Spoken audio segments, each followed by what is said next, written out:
உள்ளவராகிய அந்த தேவனை நாம் ஆராதிப்போம். சேரக்கூடாத ஒளிதனில் இருக்கக்கூடியவன். மறுபடியும் இதை நாம் பாடுவோம். எல்லாரும் உள்ளத்தின் ஆழத்திலிருந்து பரிசுத்தமாகிய அந்த தேவன் ஒளிதனில் இருக்கிறவர். அவரை காணக்கூடாத கண்கள் நமக்கு இருக்கிறது.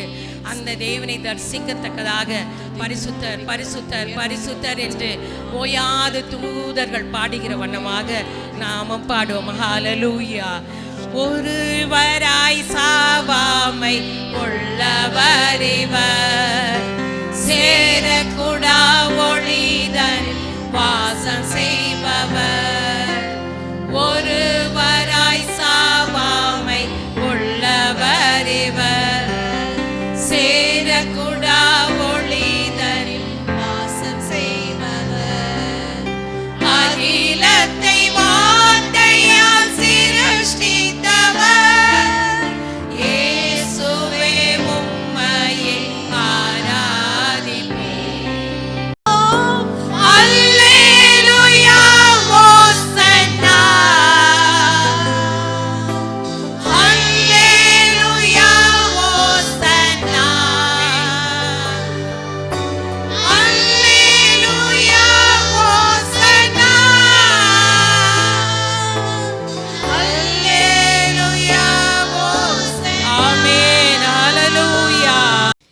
வாசிக்கும் போது மாறி மாறி வாசிப்போம். இன்றைக்கு தெரிந்து கொள்ளப்பட்ட வேத பகுதி நீதிமொழிகள் 29.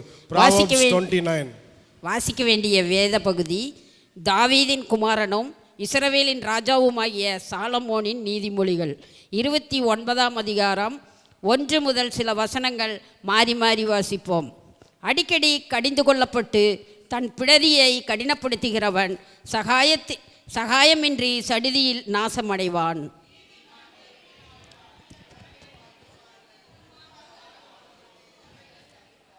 ஞானத்தில் பிரியப்படுகிறவன் தன் தகப்பனை மகிழ பண்ணுகிறான். வேசிகளோடே நொந்திப்பவனோ ஆஸ்தியை அளிக்கிறான்.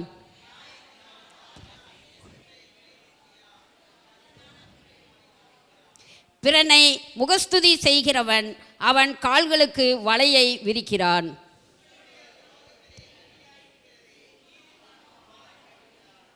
நீதிமான் ஏழையின் நியாயத்தை கவனித்தறிகிறான், துன்மார்க்கனோ அதை அறிய விரும்பான்.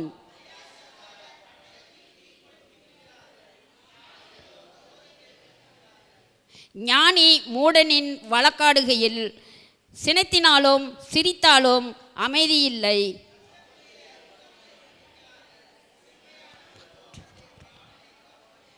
மூடன் தன் உள்ளதையெல்லாம் வெளிப்படுத்துகிறான், ஞானியோ அதை பின்னுக்கு அடக்கி வைக்கிறான்.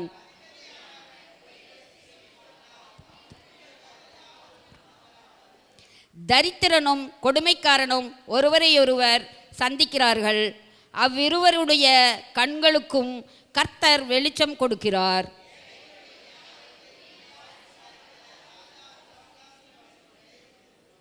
பிரம்பும் கடிந்து கொள்ளுதலும் ஞானத்தை கொடுக்கும். தன் இஷ்டத்திற்கு விடப்பட்ட பிள்ளையோ தன் தாய்க்கு வெட்கத்தை உண்டு பண்ணுகிறான்.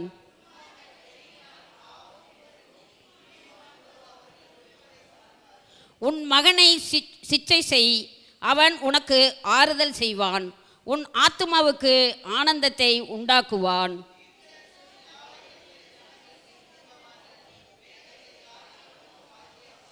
அடிமையானவன் வார்த்தைகளிலே அடங்கான், அவைகள் அவன் அறிதலும் உத்தரவு கொடான்.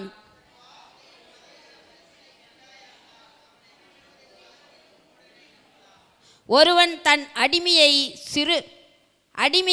சிறு பிராயத்தில் முதல் இலக்காரமாக வளர்த்தால் முடிவிலே அவன் தன் புத்திரனாக பாராட்டுவான். மனுஷனுடைய அகந்தை அவனை தாழ்த்தும், மனத்தாழ்மை உள்ளவனோ கனமடைவான்.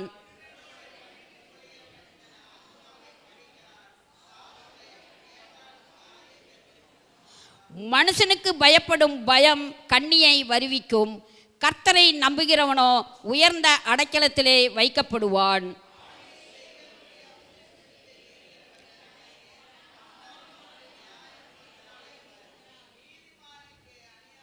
நீதிமானுக்கு அநியாயக்காரன் அருமையானவன், நீதிமானுக்கு அநியாயக்காரன் அருவருப்பானவன், சன்மார்க்கனும் துன்மார்க்கனுக்கு அருவருப்பானவன். வாசிக்க வேண்டிய வேத பாடம் வாசித்தாயிற்று. கர்த்தருடைய பரிசுத்த நாமத்துக்கு ஸ்தோத்திரம். இந்த ஆராதனைக்கு வந்திருக்கிற உங்கள் யாவரையும் இயேசு கிறிஸ்துவ நாமத்தினாலே வாழ்த்துகிறேன். கர்த்தர் உங்களை ஆசீர்வதிப்பாராக. இந்த நாளிலே நீதிமொழிகள் 29ஆம் அதிகாரத்தை நாம் சற்று தியானித்து பார்ப்போம். கர்த்தருடைய நாமத்துக்கு மகிமை உண்டாவதாக. இந்த நாளிலே நாம் தியானிக்க எடுத்துக்கொண்ட வசனம் நீதிமொழிகள் 29:18.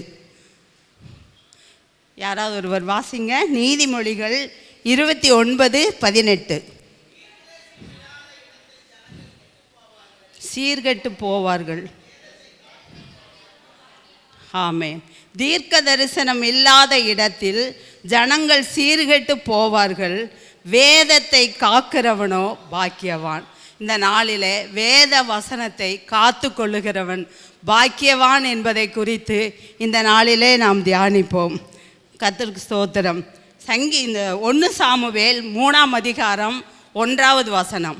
1 சாமுவேல் 3ஆம் அதிகாரம் 1வது வசனம். சாமுவேல் என்னும் பிள்ளையாண்டான் ஏலிக்கு முன்பாக கர்த்தருக்கு பணிவிடை செய்து கொண்டிருந்தான். அந்நாட்களிலே கர்த்தருடைய வசனம் அபூர்வமாய் இருந்தது. பிரத்யட்சமான தரிசனம் இருந்ததில்லை. கர்த்தருடைய நாமத்துக்கு ஸ்தோத்திரம். அந்த நாட்களிலே சாமுவேல் தீர்க்கதரிசியின் காலங்களிலும் கூட, அது மட்டுமில்லாமல் வேதத்தில் பார்த்தோம்னா ஆதியாகமத்திலிருந்து இஸ்ரவேல் ஜனங்கள் கானான் தேசத்துக்கு போகும் வரைக்கும் கர்த்தருடைய வசனம் ஒரு குறிப்பிட்ட நாட்களில் அந்த ஜனங்களுக்கு தீர்க்க தரிசனமாகவோ நியாயாதிபதிகள் மூலமாகவோ ஒவ்வொரு வார்த்தைகளும் என்றாவது 20 வருஷம் 100 வருஷம் இப்படிப்பட்ட நாட்களுக்கு அப்புறம்தான் ஒரு வார்த்தை கொடுக்கப்படும். அதனால தான் அந்த வசனம் சொல்லப்படுகிறது, அந்த நாட்களில் கர்த்தருடைய வசனம் அபூர்வமாய் இருந்தது என்று பார்க்கிறோம். கிட்டத்தட்ட நோவாவை எடுத்துக்கொள்வோமானால், நோவா 930 வருஷம் உயிரோடு வாழ்ந்தார். ஆனால் அன்றைக்கு அவர்களோட பேசப்பட்ட நாட்களை நம்ம பார்க்கும்போது, நோவா பேழை கட்ட சொன்னார். அதுக்கப்புறம் அந்த பேழைக்குள்ளே போனாங்க. 2வது வெளியில் வந்தாங்க, கர்த்தருக்கு பலி செலுத்தினாங்க.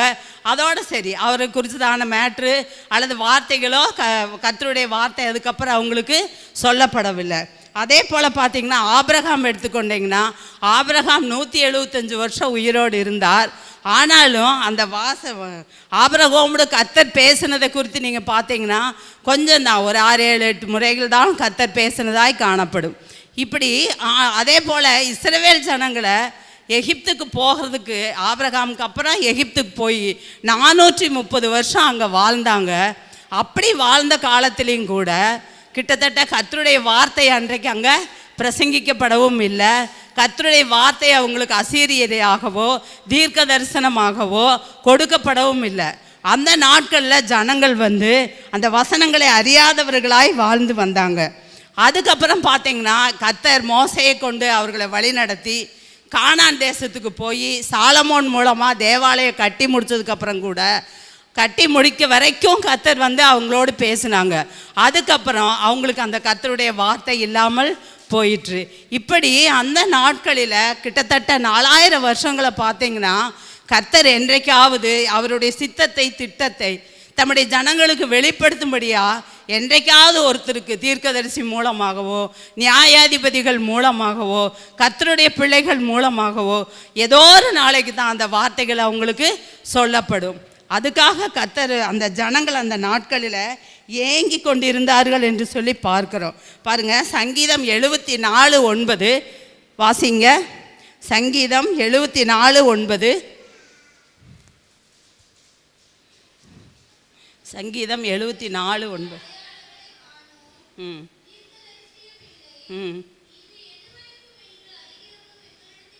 இல்லை.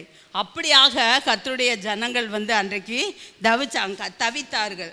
எங்களுக்கு இருந்த அடையாளங்களையும் காணோம், தீர்க்கதரிசியும் இல்லை, எதுவரைக்கும் என்று அறிகிறவனும் எங்களிடத்தில் இல்லை.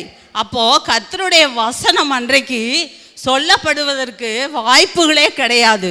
என்னைக்காவது கர்த்தர் நினைக்கும் பொழுது தான் அந்த வார்த்தையை அவங்க கேட்க வேண்டும். நம்மளை போல கர்த்தருடைய வசனங்கள் மேலே தாகமாக இருக்கிற ஒவ்வொருவருக்கும் அந்த நாட்களில் கர்த்தருடைய வசனம் மிகவும் அபூர்வமாகத்தான் காணப்பட்டது என்று பார்க்கிறோம். ஆனால் இந்த நாட்களில் பார்த்தீங்கன்னா கர்த்தருடைய வேத வசனம் நமக்கு நம்மளுடைய பாஷைகளில் நம்ம விரும்புகிற வண்ணமாக நம்ம எளிதில் படிக்கக்கூடிய விதத்தில் அந்த வசனங்களை புரிந்து கொள்ளக்கூடிய வியாக்கியானங்கள், மற்ற கோர்வையான பொது வசனங்கள், இவைகள் எல்லாம் எழுதி நம்ம கையில் கொடுக்கப்பட்டிருக்கிறது. இந்த வசனம் அன்றைக்கு அரிதாக இருந்தது, இன்றைக்கு மிகவும் ரொம்ப லகுவாய் நம்மளுடைய கரத்தில் கொடுக்கப்பட்டிருக்குது. இதை யாராவது நம்ம சிந்தித்து பார்த்தோம்னா இந்த வசனம் எவ்வளவு உண்மையானது, எவ்வளவு பரிசுத்தமானது, இது எப்படியெல்லாம் நம்மளை வழி நடத்துகிறது, இது எவ்வளவு நம்மளுடைய பாவங்கள், நீதி, நியாயங்கள், நம்ம எப்படி நடக்க வேண்டும் என்று எத்தனை காரியங்களை இது சுட்டி காட்டுகிறதாய் காணப்படுகிறது. இந்த வசனத்தை நாம் சிந்தித்து இருக்கிறோமா? இன்னைக்கு பார்த்தீங்கன்னா அநேகம் பேர் இந்த வேத வசனத்தை அதிகமாக வாசிக்கிறதே கிடையாது. சர்ச்சுக்கு வர்றதுக்கே ரொம்ப கஷ்டமாக அவங்க நினைக்கிறாங்க. அவங்களுடைய வேலை தான் முக்கியமாக தெரிகிறது என்று பார்க்குறாங்க. ஆனால் இந்த வேத வசனம் இல்லாத ஒரு கிறிஸ்தவன் கூட, இந்த வேத வசனத்தை காத்து நடக்காத ஒரு மனுஷனும் தேவனுடைய ராஜ்யத்தில் பிரவேசிக்க முடியாது என்பதை திருஷ்டாந்தமாய் இந்த வேத வசனம் நம் கையில் எழுதி கொடுக்கப்பட்டிருக்கிறது. இந்த வேத வசனம் இன்றைக்கு இவ்வளவு ஈஸியாக கிடைக்கிறதுனால தான் நாம் அதை குறித்து கவலையற்றவர்களாய் காணப்படுகிறோம். ஒவ்வொரு மனுஷனும் அந்த வேத வசனத்தை காத்து நடக்கிறவன் பாக்கியவான் என்று சொல்லப்பட்டிருக்குது. பாக்கியவானுக்கு மேலே உயர்ந்த வார்த்தைகள் ஒன்றுமே கிடையாது. ஆனபடியினால இந்த கர்த்தருடைய பிள்ளைகளை நாம் இன்றைக்கு அதை குறித்து எடுத்து சொல்லக்கூடிய ஒரு சூழ்நிலை நமக்கு கிடைத்திருக்கிறது. இந்த வேதத்தை வாசிங்க, இரவும் பகலும் அதை தியானிங்க, அந்த வசனம் உங்கள் வாழ்க்கையில் என்ன சொல்லுகிறது என்று நடங்க. அப்படி என்றெல்லாம் சொல்லுகிறதற்கான நாட்கள் இன்றைக்கு நமக்கு கொடுக்கப்பட்டிருக்கிறது. இந்த தருணத்தை கர்த்தர் ஒரு நாள் கணக்கு கேட்பார். நீங்கள் யாரும் நிர்வசாரமாக இருக்காதீங்க. விசேஷமாக வேத வசனத்தை கையில் எடுத்து அதை சுமந்து அந்த வசனத்தை வாயை திறந்து வாசித்து நம்முடைய காதுகள் கேட்கும்படியாய் வாசிக்கும் போது தான் அந்த வசனம் நம்ம இருதயத்துக்குள்ள, நம்ம ஆத்துமாவுக்குள்ள கிரியை செய்யும் என்று பார்க்கிறோம். உன் ஆத்துமா வாழ்கிறது போல நீ எல்லாவற்றிலும் வாழ்ந்து சுகித்திருப்பாய் என்று சொன்ன வார்த்தையின்படி கர்த்தருடைய வசனத்தை நாம் கேட்டு நடக்கிறவர்களாய் காணப்பட வேண்டும் என்று சொல்லி பார்க்கிறோம். அதே போல் ஆமோஸ் 8ஆம் அதிகாரம் 11-12 வசனம் பார்ப்போம். ஆமோஸ் 8ஆம் அதிகாரம் 11-12. இதோ நான் தேசத்தின் மேல் பஞ்சத்தை அனுப்பும் நாட்கள் வரும். ஆகார குறைவினால் உண்டாகிற பஞ்சமும் அல்ல, ஜலக்குறைவினால் உண்டாகிற தாகமும் அல்ல, கர்த்தருடைய வசனம் கேட்க கிடைக்காத பஞ்சத்தை அனுப்புவேன் என்று கர்த்தராகிய ஆண்டவர் சொல்லுகிறார். பாருங்க, கர்த்தருடைய வார்த்தை கேட்கக்கூடாத பஞ்ச காலம் நமக்கு வருகிறது என்று சொல்லப்படுகிறது. அது இந்த நாட்களிலே வந்திருக்கிறபடினால இன்றைக்கு எங்கே பார்த்தாலும் பார்த்தீங்கன்னா அமெரிக்கா வாலிபர்கள் மத்தியில் எல்லா இடங்களையும் ஒரு எழுப்புதல். இன்றைக்கு அதிகமான பைபிள் விற்கப்படுகிறது என்று சொல்லி நாம் பார்க்கிறோம். ஆனால் இந்த காரியங்கள் இவ்வளவு தீவிரமாய் நடந்தாலும் இந்த வசனம் கிடைக்கக்கூடாத காலம் வருகிறது என்று பார்க்கிறோம். இதற்கு முன்னடையாளமாகத்தான் சைனாவில் கூட கொஞ்ச நாட்களில் வேதம் வாசிக்கக்கூடாது, ஆராதனை நடத்தக்கூடாது என்று சொல்லி மிகவும் கடுமையாய் தண்டிக்கப்பட்ட நாட்களில் அவங்க இருதயத்தில் என்னென்ன வசனம் இருக்கிறதோ அந்த வசனத்தை எழுதி ஒரு பேப்பரில் எழுதி மற்றவர்கள் கொடுக்கக்கூடிய காலம் இருந்தது என்று சொல்லி நாம் கேள்விப்பட்டிருக்கிறோம். அதே போல் இன்றைக்கு அந்த வேத வசனத்தை கேட்கக்கூடாத காலம் வரப்போகிறது. அது ஆனபடினால அன்பு சகோதர சகோதரிகளே, அதிகமாய் கர்த்தருடைய வேதத்தை வாசிங்க. அதுக்காக டைம் எடுத்துக்கொள்ளுங்க. அது எவ்வளவு இனிமையானது. இதெல்லாம் ஒரு வார்த்தையில் சொன்னால் முடியாது. அந்த வேதத்தின் மகத்துவங்களை கர்த்தர் நமக்கு எழுதி கொடுத்திருக்கிறார். அது மட்டும் இல்லாமல் இந்த பிரமாணங்களை நம்முடைய இருதய பலகையில் அவர் எழுதி கொடுத்திருக்கிறார். இதையெல்லாம் இன்றைக்கு நம்ம அசட்டை செய்யாதபடிக்கு கர்த்தருடைய வேதத்தை தியானித்து பாக்கியவான்களாய் காணப்பட வேண்டும் என்று கர்த்தர் விரும்புகிறார். அது மட்டும் இல்லாமல் ஆமோஸ் 8:12 சொல்லுகிறது, அப்பொழுது அவர்கள் கர்த்தருடைய வசனத்தை தேட ஒரு சமுத்திரம் தொடங்கி மறு சமுத்திரம் மட்டும், வடதிசை தொடங்கி கீழ்த்திசை மட்டும் அலைந்து திரிந்து அதை கண்டடையாமல் போவார்கள் என்று சொல்லப்பட்டிருக்குது. அன்னைக்கு அந்த வசனத்தை குறித்ததான ஒரு தாகம் எல்லாத்துக்கும் உண்டாகும். ஏன்னா வசனம் இல்லை, அதனால அந்த வசனத்தை குறித்த தாகம் உண்டாகும். அப்படி உண்டாகும் பொழுது கர்த்தர் அது கிடைக்காமல் போகும் என்று சொல்லி பார்க்கிறோம். இன்றைக்கு நம்ம வாலிபர்களுக்காக அதிகமாய் பாரப்பட்டு ஜெபிக்கிறோம். ஆனால் வாலிப பிள்ளைகள் மத்தியில் அன்றைக்கு ஒரு தாகம் உண்டாகும். வாலிப வசனங்களை படிக்கணுமே, அது என்னன்னு தெரிஞ்சுக்கணுமே, அதன்படி நடக்கணுமே என்று சொல்லி. ஆனால் அந்த நாட்களில் அது கிடைக்காமல் போகும். ஆனபடினால கர்த்தருடைய வார்த்தையை நாம் தேடி வாசிக்க வேண்டியது, அதன்படி நடக்க வேண்டியது, அதை காத்து கொள்வது அது நம்மளுடைய கடமையாக இருக்கிறபடினால கர்த்தருடைய வசனத்திற்கு யாவரும் செவி கொடுக்க வேண்டும் என்று பார்க்கிறோம். அதே போல் நீதிமொழிகள் 8:32-34 பார்த்தா, ஆதலால் பிள்ளைகளே, எனக்கு செவி கொடுங்கள், என் வழியை காத்து நடக்கிறவன் பாக்கியவான் என்று சொல்லப்பட்டிருக்கிறது. அது மட்டும் இல்லை, அது எப்படி அந்த வசனத்தை உட்கார்ந்து நம்ம வாசித்து அந்த வசனத்தின்படி நடக்கிறவர்கள் பாக்கியவான்கள் என்று சொல்லப்பட்டிருக்குது. அதே போல் சங்கீதம் 119:1-2 பார்த்தீங்கன்னா, கர்த்தருடைய வேதத்தின்படி நடக்கிற உத்தம மார்க்கத்தார் பாக்கியவான்கள், அவருடைய சாட்சிகளை கைக்கொள்ளுகிறவர் முழு இருதயத்தோடும் தேறுகிறவர்கள், அவருடைய சாட்சி வசனங்களை கைக்கொள்ளுகிறவர்கள் பாக்கியவான்கள் என்று சொல்லப்படுகிறது. ஆனப்படினால் இது மட்டும் இல்லாமல் மத்தேயு 5ஆம் அதிகாரத்தில் கூட இந்த கர்த்தருடைய வசனத்தை நம்ம படிக்கிறதுனால கர்த்தர் நமக்கு எவ்வளோ ஒரு நல்ல குணாதிசயங்களை கொடுத்துருக்கிறாரு. அந்த குணாதிசயங்களை நம்ம பெற்றுக்கொள்கிறதுனால நம்ம எப்படி பாக்கியவான்களாக இருப்போம் என்பதையும் சொல்லப்பட்டிருக்கிறது. அது மட்டும் இல்லாமல் நீதிமொழிகளில் 29 பார்த்தீங்கன்னா 29-23 பார்த்தீங்கன்னா, மனுஷனுடைய அகந்தை அவனை தாழ்த்தும், மனத்தாழ்மை உள்ளவனோ கனமடைவான். இதையெல்லாம் இந்த மனத்தாழ்மை, கர்த்தருக்கு பயப்படுகிற பயம், சமாதானம், மற்றவர்களை நேசிக்கிறது, இப்படிப்பட்ட குணங்கள் எல்லாமே இந்த வேத வசனத்தை வாசிக்கிறதுனால நமக்கு கொடுக்கப்படுகிறது. கர்த்தரை நம்புகிறவனோ உயர்ந்த அடைக்கலத்தில் வைக்கப்படுவான் என்று பார்க்கிறோம். இந்த வசனங்களை நம்பி அதன்படி நடக்கிறவர்கள் உயர்ந்த அடைக்கலத்தில் வைக்கப்படுவார்கள் என்று சொல்லி பார்க்கிறோம். ஆனபடியினால கர்த்தருடைய வசனத்தை நேசித்து வாசித்து அவருடைய ராஜ்யத்துக்கு நாம் யாவரும் தகுதிப்படும்படியாய் இந்த நீதிமொழிகளில் கர்த்தர் நம்மளை உணர்த்துகிறார். கர்த்தர் தாமே இந்த வசனங்களை ஆசீர்வதிப்பாராக. ஆமென். கரங்களை தட்டி ஆண்டவர் மகிமைப்படுத்துவோமா? இப்பொழுது ஒரு சுருக்கமாக ஒரு சாட்சியை நாம் கேட்போம். கர்த்தருக்கு மகிமை உண்டாவதாக.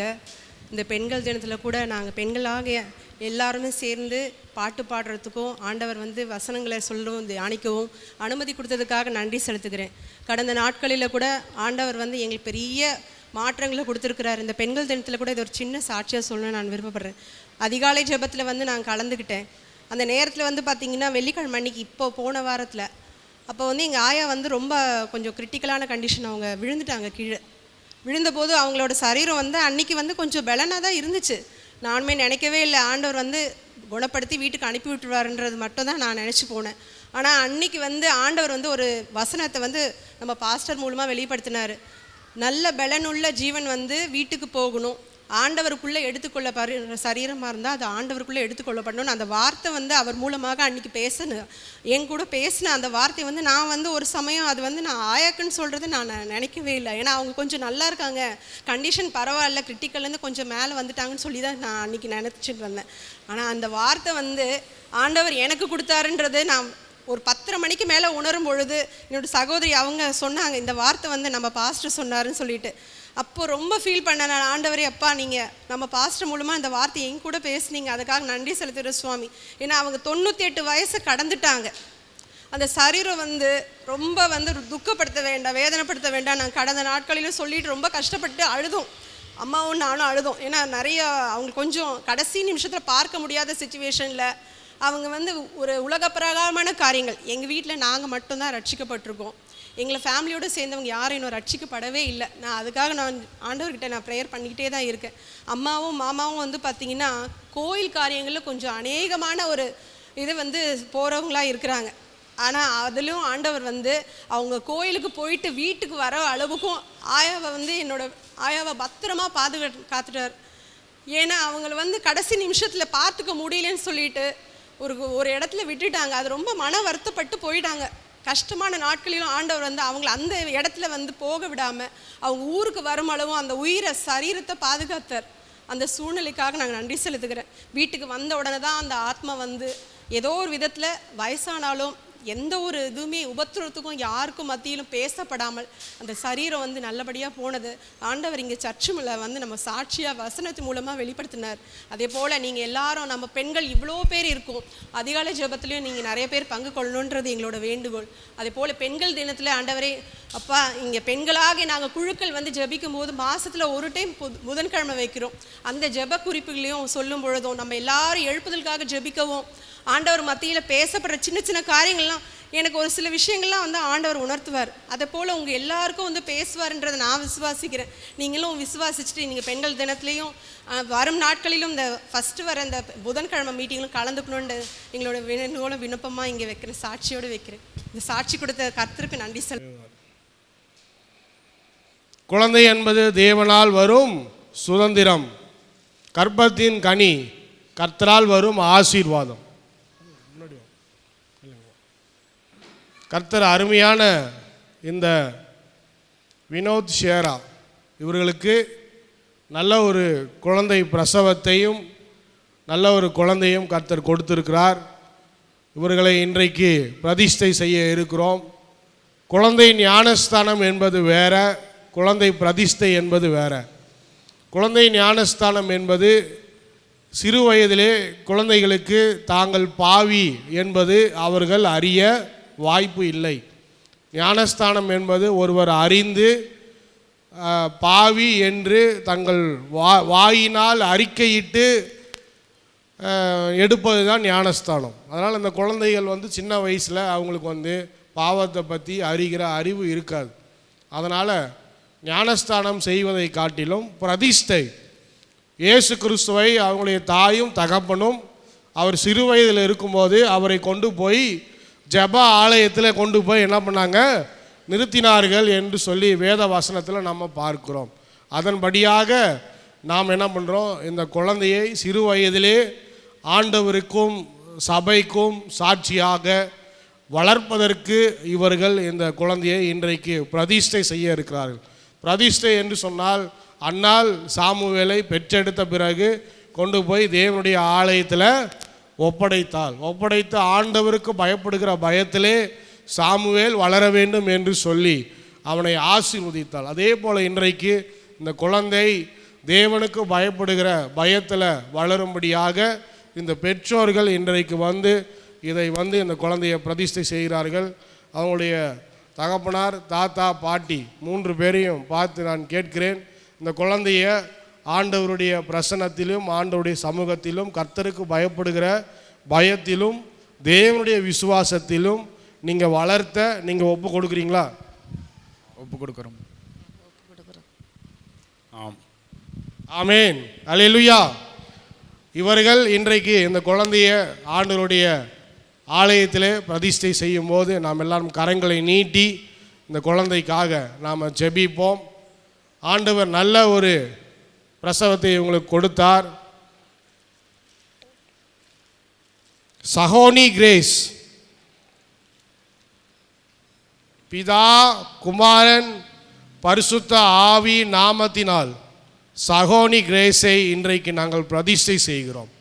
தேவனுடைய பயத்திலும் தேவனுடைய அறிவிலும் கர்த்தருக்கு பயப்படுகிற ஆண்டவரே ஒரு மகளாக எதிர்காலத்தில் பெற்றோர்களுக்கும் அதே போல் குடும்பத்தாருக்கும் பெரிய ஆசீர்வாதங்களை கொண்டு வருகிற ஒரு மகளாக, ஒரு எஸ்தரை போல, ஒரு தெபோராளை போல கர்த்தர் இந்த மகளை ரூத்தை போல ஆசீர்வதிக்கும்படியாக நாங்கள் செபிக்கிறோம். இந்த மகள் செல்லும் இடங்களிலெல்லாம் ஆசீர்வாதம் உண்டாகட்டும். இந்த மகளுடைய வாழ்க்கையில் நன்மை பிறக்கட்டும். இந்த மகளை இன்னும் அதிகமாய் ஆசீர்வதித்து பல தேசங்களிலே கர்த்தர் உம்முடைய வார்த்தையை சுமக்கிற மகளாய் கர்த்தர்களை ஆசீர்வதித்து பெருக பண்ணும்படியாக நாங்கள் செபிக்கிறோம். அப்பா, இந்த குழந்தையின் மூலமாய் இவருடைய குடும்பத்தில் நன்மையும் ஆசீர்வாதமும் பெருங்கும்படியாக நாங்கள் செபிக்கிறோம். அப்பா, இன்னும் அதிகமான ஆசீர்வாதத்தை கர்த்தர் கொடுப்பீராக. விசேஷமாக சமாதானத்தையும் சந்தோஷத்தையும் இந்த குடும்பத்தில் மன நிறைவையும் இந்த குழந்தையின் மூலமாய் கர்த்தர் கொடுக்கும்படியாக நாங்கள் செபிக்கிறோம். பெற்றோருக்காக நாங்கள் செபிக்கிறோம். பெற்றோரை ஆசீர்வதியும், தேவைகள் எல்லாம் கர்த்தர் சந்திப்பீராக. அதே போல் ஆண்டவரே, அவர்களுடைய தாத்தா பாட்டிக்காக நாங்கள் செபிக்கிறோம். நல்ல மன நிறைவையும் சமாதானத்தையும் சந்தோஷத்தையும் கர்த்தர் கொடுக்கும்படியாக நாங்கள் செபிக்கிறோம்.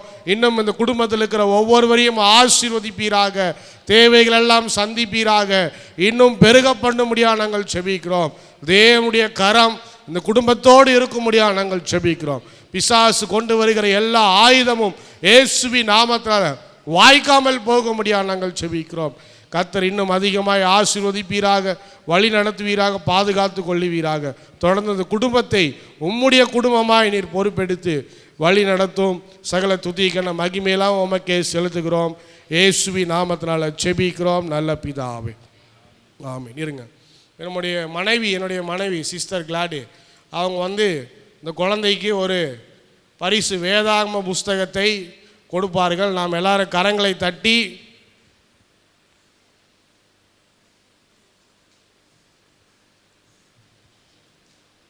அவங்க பெற்றோர்கள் இதை பெற்றுக்கொள்வாங்க. கரங்களை தட்டி பேரண்ட்ஸ் கண்டிப்பாக கர்த்தர் அந்த குழந்தையை ஆசீர்வதிக்க முடியாது.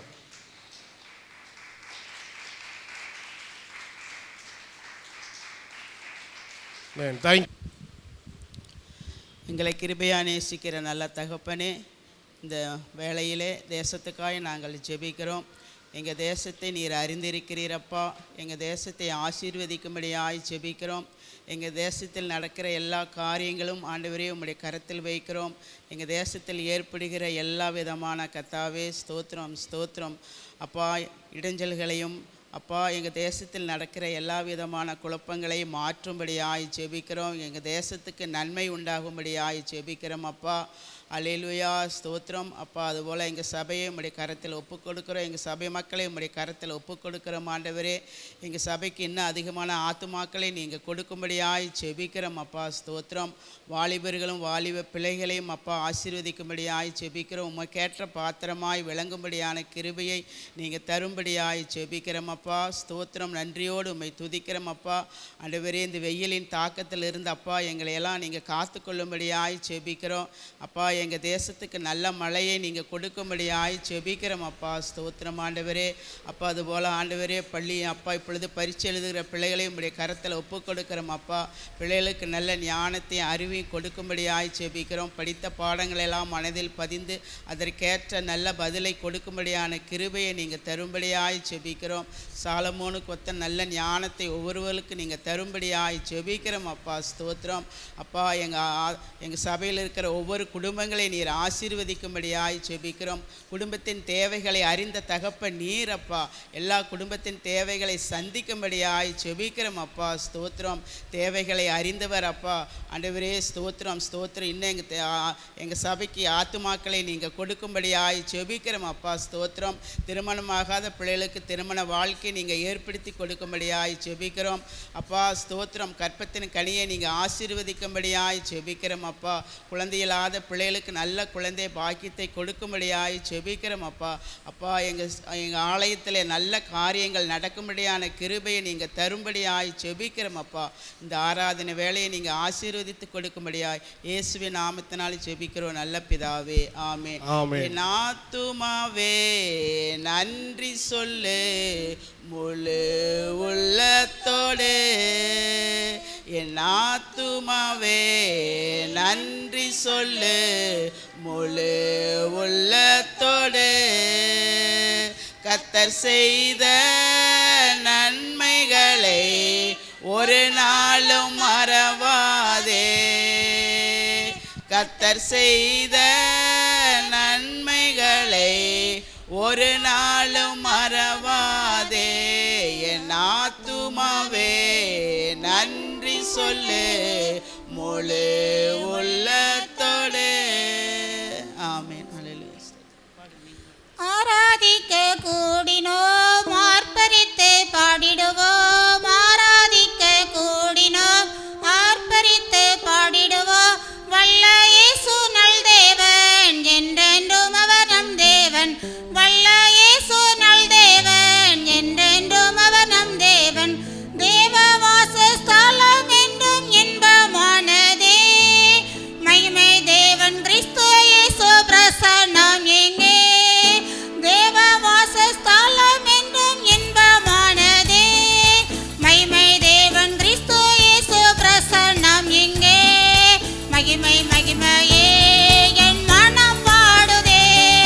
மகிமை மகிமையே என் மனம் பாடுதே. மக்கள் மத்தியில் என்றும் மகிழ்ச்சி பொங்குதே. மக்கள் மத்தியில் என்றும் மகிழ்ச்சி பொங்குதே. ஆராதிக்க கூடினோம், ஆர்ப்பரித்து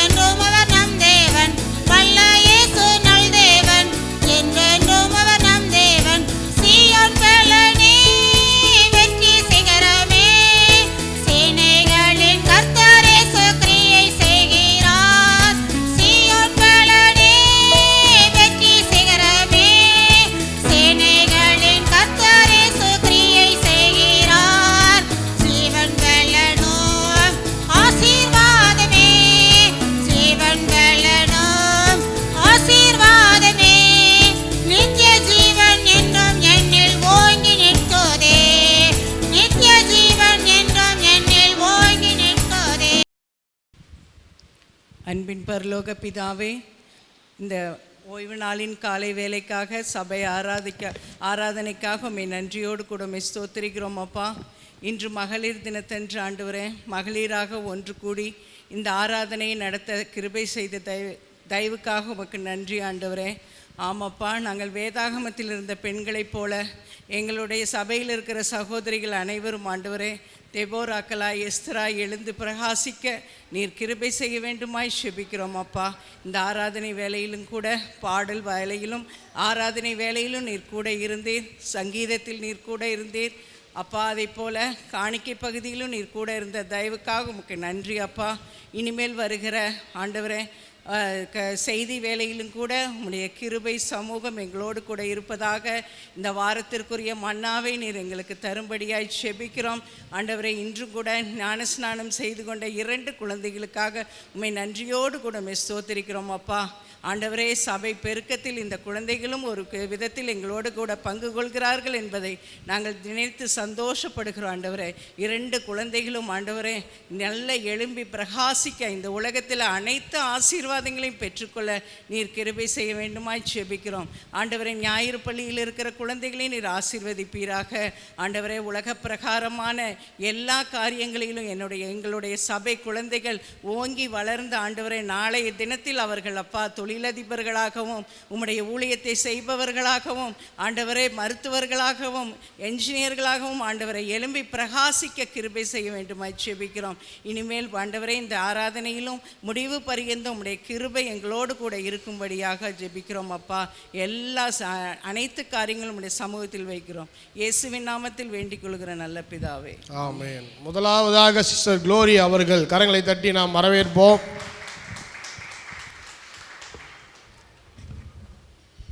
கர்த்தருடைய பரிசுத்த நாமத்திற்கு மகிமை உண்டாவதாக.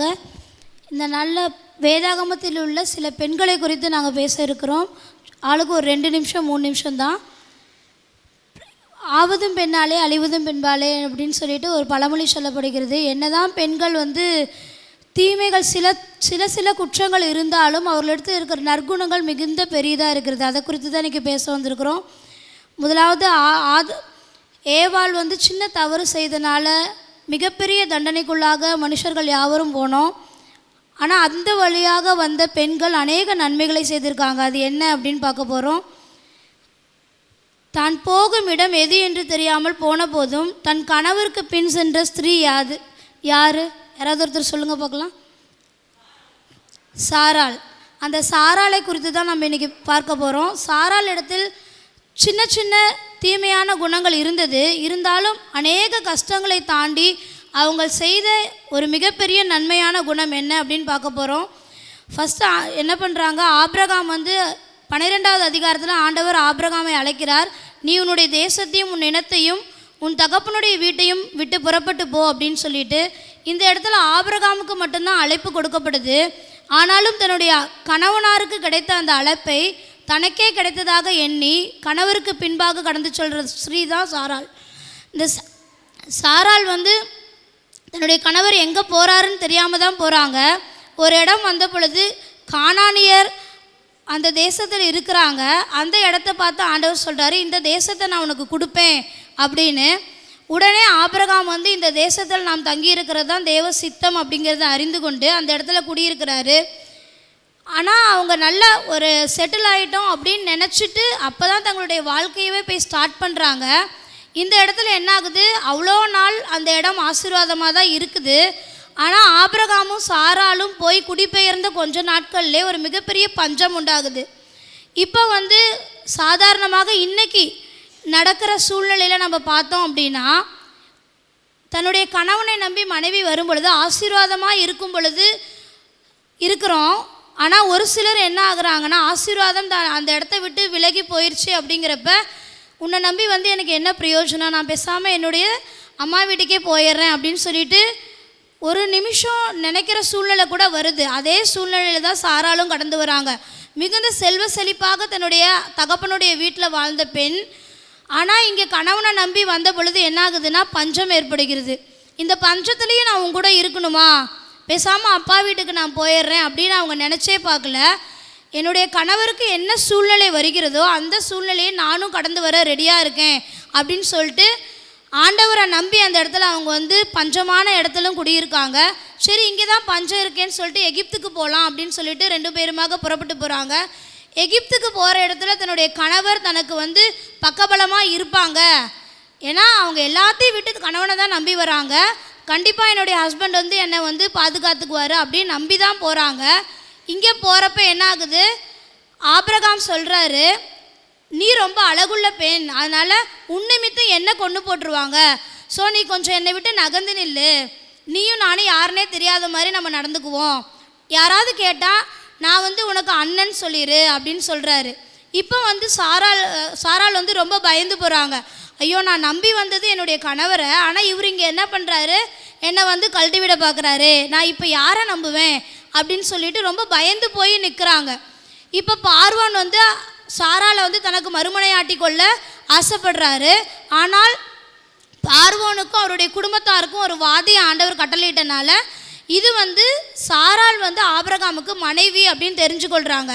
உடனே சாராளை வந்து வான் பண்ணுறாங்க, கூப்பிட்டு என்ன பண்ணுறாங்கன்னா, உனக்கு அசிங்கமாக இல்லையா, தன்னுடைய கணவனை போய் சகோதரன்னு சொல்லிட்டியே அப்படின்னு சொல்லிட்டு அவங்க அவமானப்படுத்தப்படுறாங்க.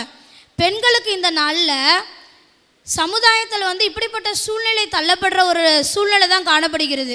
ஃபஸ்ட்டு என்ன ஆகுதுன்னா, பஞ்சம் ஏற்படுகிறது. நான் வந்து கானானில் செட்டில் ஆயிடுவேன்னு நினச்சி வராங்க, ஆனால் அவங்க வந்த நேரத்தில் பஞ்சம் ஏற்படுது.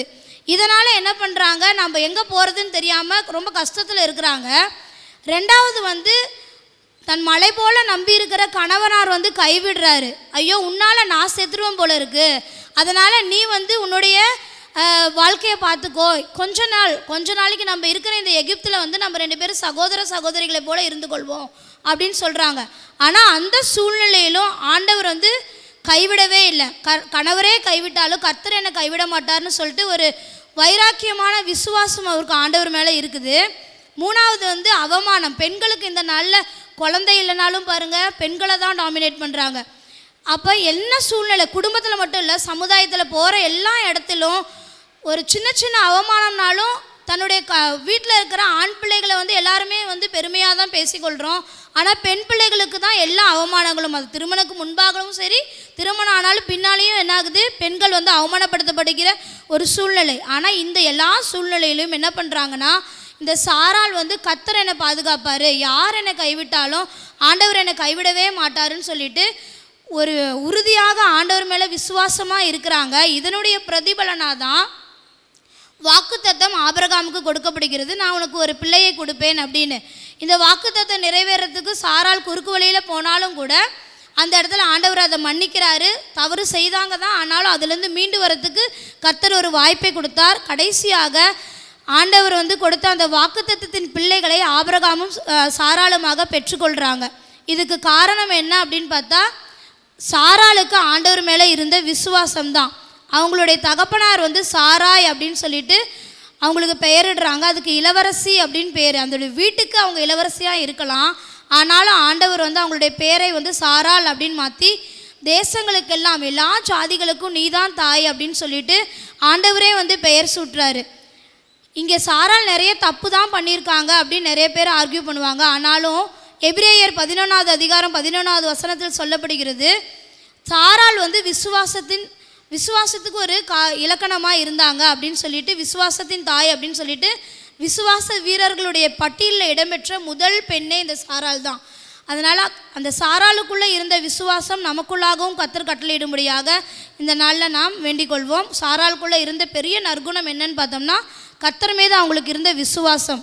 அதே போல் சாராள் எல்லா அவமானத்திலும் எல்லா சூழ்நிலையிலும் கர்த்தரையே பின்பற்றினது போல நாமும் கர்த்தரை பின்பற்றுவோமானால் கர்த்தர் நம்மை ஆசீர்வதிப்பார். ஆமென். ஆமென். கரங்களை தட்டி ஆண்டவரை மையப்படுத்துவோமா? அடுத்தபடியாக சிஸ்டர் ரோஸ்லின். ஸ்தோத்திரம். கர்த்தருடைய நாமம் பரிசுத்தப்படுவதாக. இன்றைக்கி நம்ம வேதாகமத்தில் பழைய ஏற்பாட்டில் தெபோராலை பற்றி பார்க்க போகிறோம். நிறைய பேர் அவங்கள கேள்விப்பட்டிருப்பீங்க. அவங்க யார் அப்படின்னா, முதல் பெண் நியாயாதிபதி காலத்தில் அவங்க தான் ஃபஸ்ட்டு பெண்ணாக இருந்து அவங்க தான் வந்து இஸ்ரவேல் ஜனங்களை வந்து நியாயம் விசாரிச்சுட்டு இருந்தாங்க. அதுவும் இல்லாமல் அவங்க ஒரு தீர்க்கதரிசி. அவங்க குடும்பத்துக்கு மட்டும் இல்லை, இஸ்ரவேல் ஜனங்களுக்கு அவங்க என்னவாக இருந்தாங்கன்னா தீர்க்கதரிசியாக இருந்தாங்க. அதுக்கப்புறம் அவங்க குடும்ப பெண்ணாக இருந்தாலும் கர்த்தருக்காக இஸ்ரவேல் ஜனங்கள் பார்த்திங்கன்னா கானான் 20 வருஷமாக கானான் தேசத்து ராஜா வந்து அவங்கள அடிமைப்படுத்தியிருந்தான். ஏன்னா அவங்க நிறைய டைம் பின்வாங்கி போயிட்டே இருந்தாங்க, ஆண்டவரை விட்டு பின்வாங்கி போய் பாகால வந்து விக்கிரகத்தை வந்து அவங்க என்ன பண்ணிருந்தாங்கன்னா வணங்கிட்டு இருந்தாங்க. ஒவ்வொரு தடவையும் ஆண்டவர் வந்து நிறைய நியாயாதிபதிகளை மூலமாக அவங்கள விடுவிச்சு கொண்டு வந்துட்டே இருந்தார். ஆனால் அவங்க திரும்ப என்ன பண்ணாங்க, திரும்பவும் ஆண்டவரை விட்டு விலகி வேறு வழியில் போயிட்டே இருந்தாங்க. அப்போ 20 வருஷம் கானான் நாட்டு ராஜாவை வந்து அவங்கள அடிமைப்படுத்தியிருந்தாங்க. அவங்கள விடுதலை ஆக்கணும் அப்படிங்கிறதுக்காக தெபோரால் என்ன பண்ணாங்கன்னா, அவங்க குடும்ப பெண்ணாக இருந்தாலும் வைராகியமாக ஆண்டவருக்காக அவங்க என்ன பண்ணாங்கன்னா எழும்பினாங்க. அப்போ பாராக்கை வந்து கூப்பிட்டு சொல்கிறாங்க, நீ போய் இவங்களை என்ன பண்ண, இவங்களை போய் ஜெயிச்சிடுவா அப்படின்னு சொல்கிறாங்க. அப்போ பாராக் சொல்லுவார், நீங்கள் வந்தீங்கன்னா தான் நான் போவேன் அப்படின்னு சொல்லிட்டு அங்கே வந்து அவங்க சொல்கிறாங்க. அப்போ ஒரு பெண்ணோட துணை இருந்தனால தான் அங்கே அவர் என்ன பண்ணார், கூட போனார். ஆனால் நீ போனினாலும் நீ ஜெயிச்சதான் அங்கே வராது, உன்னோட மேன்மை அங்கே இருக்காது, வேற ஒரு பொண்ணுக்கு தான் அங்கே வந்து யாகேல் அப்படின்ற இன்னொருத்தங்க தான் அவங்கள வந்து சாகடிப்பாங்க. அதனால் அவனோட மேன்மை வந்து பெண்ணுக்கு தான் போகும் அப்படின்னு சொல்லிட்டு அங்கே தெபோரால் சொல்கிறாங்க. ஸோ 20 வருஷம் அடிமையாக இருந்த இஸ்ரவேல் ஜனங்களை தெபோரால் எப்படி ஆண்டவருக்கு பக்கமாக அவங்கள திருப்பினது போல் நாமும் வந்து நம்மளோட ஈரோடு மாவட்டத்தில் எத்தனையோ ஜனங்களை என்ன பண்ணியிருக்காங்க, பாவத்திற்கோ சாபத்திற்கோ விக்கிரகத்துக்கோ கர்த்தருக்கு பிரியமில்லாத காரியத்துக்கோ அடிமையாக இருக்காங்க.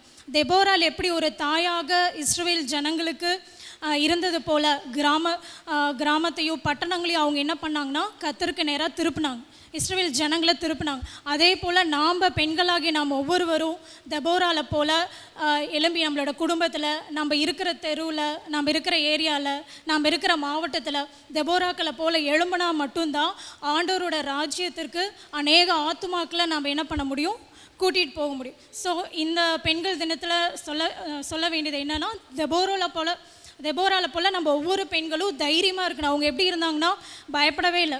பாரா கூட பயப்பட்டாங்க, நான் போக மாட்டேன் அப்படின்னு சொல்லிட்டு. ஆனால் தெபோரால் என்ன பண்ணாங்க, தைரியமாக இருந்தாங்க. நாமளும் ஒரு சில பெண்கள் வந்து பயப்படும், நம்ம மட்டும் தனியாக போய் எப்படி ஊழியம் செய்கிறது அப்படின்னு சொல்லிட்டு. நம்மளும் பயப்படாமல் நாம் தாயாக எழும்பினா மட்டும்தான் கிராமங்களையும் பட்டணங்களையும் சந்திக்க முடியும்.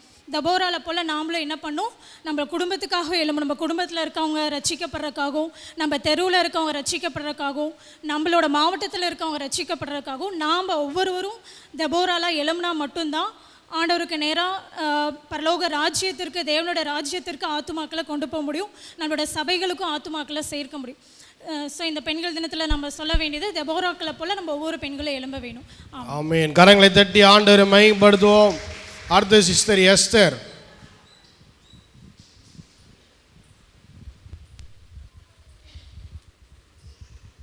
கர்த்தருக்கு ஸ்தோத்திரம். சபை மக்கள் அனைவருக்கும் எனது அன்பின் வாழ்த்துக்கள். நாம் வந்து இப்போது வேதத்தில் இடம்பெற்றிருக்கிற எஸ்தர் அப்படிங்கிற பொண்ணுக்கிட்ட இருந்து நாம் கற்றுக்க போகிற குணங்கள் பற்றி பார்க்க போகிறோம். ஃபஸ்ட்டு கீழ்ப்படிதல். எஸ்தர் அப்படின்னு சொன்னோன்னே நமக்கு ஞாபகத்துக்கு வருது என்னென்னா, எஸ்தர் வந்து ஒரு ராஜாத்தி அப்படிங்கிறது தான். ஆனால் எஸ்தர் யாருன்னா, அவள் வந்து ஒரு அனாதை பெண். அவள் வந்து மொர்தேகாய் அப்படின்னு அவங்க சித்தப்பா வந்து அவங்கள வந்து எடுத்து வளர்த்துனாங்க. ஸோ எஸ்தர் வந்து என்ன பண்ணனா அப்படின்னா, மொர்தேகாய்க்கும் தேவனுக்கும் கீழ்ப்படிந்து நடந்தா.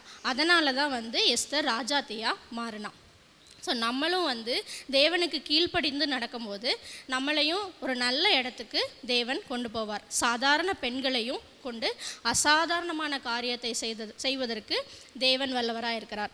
அடுத்ததாக என்ன பார்க்குறோன்னா, அழகு நம்மை எப்போதும் பெருமைப்படுத்தக்கூடாது. எஸ்தர்கிட்ட வந்து எப்போதும் பெருமை இருந்தது கிடையாது. வேதத்தில் வஸ்தியை குறித்து சொல்லியிருக்கிறாங்க. வஸ்தி வந்து மகாரூபவதியாக இருந்தாள் அப்படின்னு சொல்லியிருக்காங்க. ஆனால் எஸ்தரை குறித்து சொல்லும்போது, எஸ்தர் ரூபவதியும் சௌந்தரியமும் சாந்தமும் தேவ மகிமையை பிரதிபலிக்கிறவளுமாக இருந்தாள். ஸோ அதனால தான் வந்துட்டு எல்லா இடங்களிலும் எஸ்தருக்கு கண்களில் எல்லாருடைய கண்கள்லையும் வந்து தயவு கிடச்சிச்சு. அகாஸ்வேரு ராஜா கண்களில் தயவு கிடச்சிச்சு. எஸ்தரோடு சேர்ந்து ஒரு 400 பேர் வந்து ராணியாக தேர்ந்தெடுக்கிறதுக்காக வந்திருந்தாங்க. அவங்க கண்களில் இருந்தும் அங்கே வந்து அதிபதியாக இருக்கிறவங்க கண்கள்லையும் வந்து எஸ்தருக்கு தயவு கிடச்சிச்சு. அடுத்ததாக நம்ம என்ன பார்க்க போகிறோம்னா, மௌனமாக இருக்கக்கூடாது. அகாஸ்வேரு ராஜா கிட்ட வந்து ஆமான் அப்படிங்கிறவர் வந்து ஒரு கட்டளை வாங்கியிருப்பார். என்னன்னா, யூத மக்களை வந்து கொல்லணும் அப்படின்னு சொல்லிட்டு ஒரு கட்டளையை பிறப்பிச்சு அதுக்கு அனுமதி வாங்கியிருப்பார். இந்த விஷயம் எல்லா யூதர்களுக்கும் தெரிய வரும், மொர்தேகாய்க்கும் தெரிய வரும். ஸோ மொர்தேகாய் என்ன பண்ணுவார் அப்படின்னா, எஸ்தர்கிட்ட போய் சொல்லுவார், நீ வந்து போய் ராஜாவின் இடத்துல பேசு அப்படின்னு சொல்லுவார். எஸ்தர் என்ன சொல்லுவான்னா, நான் வந்து ராஜாவின் இடத்துல போய் நிற்கக்கூடாது, அப்படி அவர் கூப்பிடாம நான் போய் நின்னா என்ன பண்ணுவாங்க, என்னை கொன்றுவாங்க அப்படின்னு சொல்லிட்டு எஸ்தர் சொல்கிறா. அப்போ மொர்தேக்காய் என்ன சொல்கிறாங்கன்னா, நீ இந்த இடத்துல மௌனமாக இராதே அப்படின்னு சொல்கிறாங்க. நீ மௌனமாக இருந்தேன்னா என்ன நடக்கும், வேற ஒருத்தவங்களை கொண்டு என்ன பண்ணுவார், கடவுள் இந்த காரியத்தை வாய்க்க பண்ணிடுவார். ஆனால் இதோட அழிவை நீயும் உன் குடும்பமும் வந்து என்ன பண்ணுவீங்க, அனுபவிப்பீங்க. அதனால் நீ இந்த இடத்துல என்ன பண்ணக்கூடாது, மௌனமாக இருக்கக்கூடாது. ஒருவேளை இந்த சூழ்நிலைக்காக தான் கூட நீ இந்த இடத்துல ராஜாத்தியாக மாறி இருக்கலாம், அதனால் நீ மௌனமாக இராதே அப்படின்னு சொல்கிறாரு. பெண்களாகிய நம்மளும் நம்மளோட வாழ்க்கையிலும் நம்மளோட குடும்ப வாழ்க்கையிலும் சமுதாய வாழ்க்கையிலும் எல்லா இடங்களிலும் என்ன பண்ணக்கூடாது, மௌனமாக இருக்கக்கூடாது. எல்லா இடத்துலையும் நம்ம வந்து பேசுகிறவர்களாக இருக்கணும். அடுத்ததாக துணிந்து நிற்க வேண்டும். எஸ்தர் வந்து முடிவு பண்ணிட்டா ராஜா முன்னாடி போய் நிற்கணும் அப்படின்னு. ஆனால் அதுக்கு முன்னாடி என்ன பண்ணுறா அப்படின்னா, மொர்தேக்காயையும் யூத ஜனங்களையும் உபவாசம் இருந்து ஜெபம் பண்ண சொல்கிறான். அதே மாதிரி எஸ்தரும் அவளுடைய தோழிகளும் என்ன பண்ணுறாங்கன்னா, உபவாசம் இருந்து ஜெபம் பண்ணுறாங்க. ஸோ உபவாசம் இருந்து ஜெபம் பண்ணி துணிந்து தேவனுடைய துணையோடு ராஜா முன்னாடி போய் நிற்கிறா. ராஜாவோட கண்களில் தயவு கிடைக்குது. நம்மளும் தேவனுடைய துணையோடு நம்மளுடைய வாழ்க்கையில் எல்லா இடத்துலையும் துணிந்து தைரியமாக செயல்படணும். அடுத்ததாக பொறுமையோடு காத்திருக்க வேண்டும். ஸோ எஸ்தர் வந்து ராஜா முன்னாடி போய் நின்றுட்டா, ராஜாவுடைய கண்களில் தயவு கிடச்சிருச்சு. ஆனால் ராஜா என்ன சொல்கிறாரு, உனக்கு என்ன வேணும் எஸ்தர், நீ என்ன கேட்டாலும் நான் தரேன், என்னோடய ராஜ்யத்தில் பாதினாலும் நான் தரக்கு ரெடியாக இருக்கேன், உனக்கு என்ன வேணும்னு கேளு அப்படின்னு சொல்லிட்டு ராஜா சொல்கிறாரு.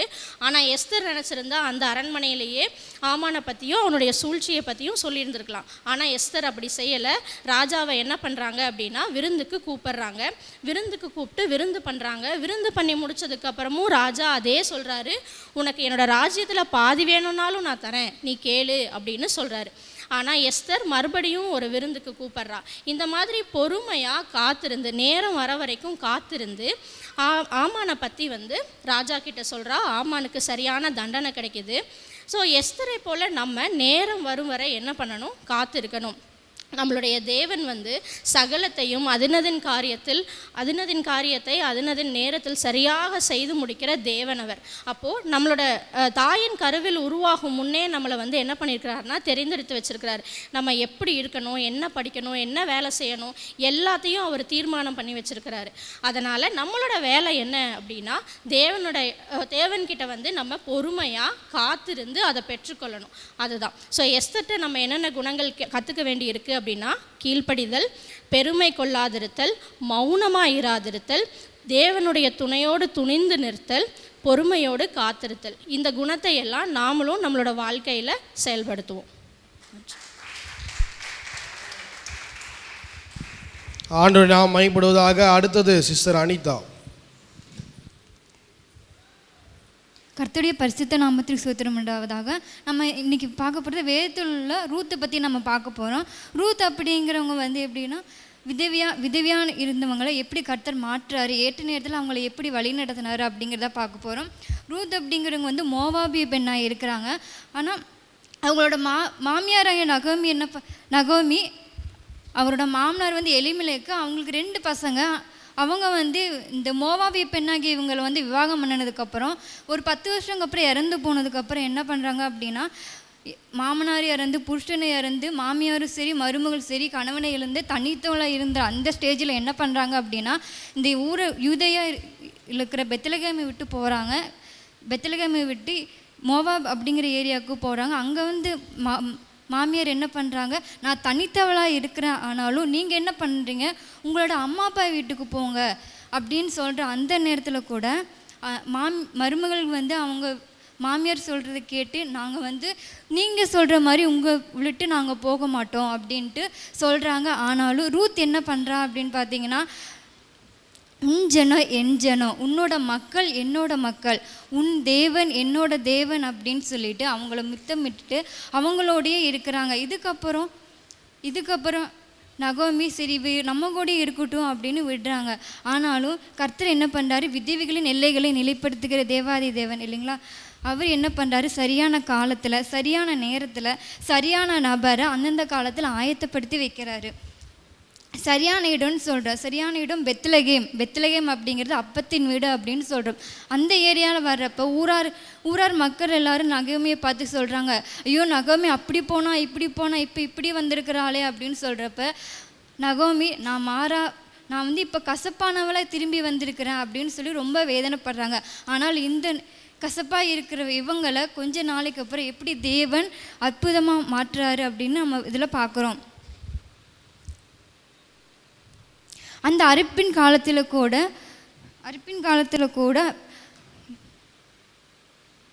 பெத்லகேமுக்கு வந்த ரூத்துக்கு வந்து அவங்கள வழி நடத்துகிறாரு. ஆனால் அந்த தேசத்தில் கோதுமை அந்த காலத்தில் கூட அவங்களோட பசிக்கு அவங்கள தேவன் வந்து வழி நடத்துகிறாரு. அந்த ஸ்டேஜில் அவங்க வயல்வெளிக்கு போயிருக்கிற அந்த ஏரியாவோட அதிகாரி பேர் போவாஸ்.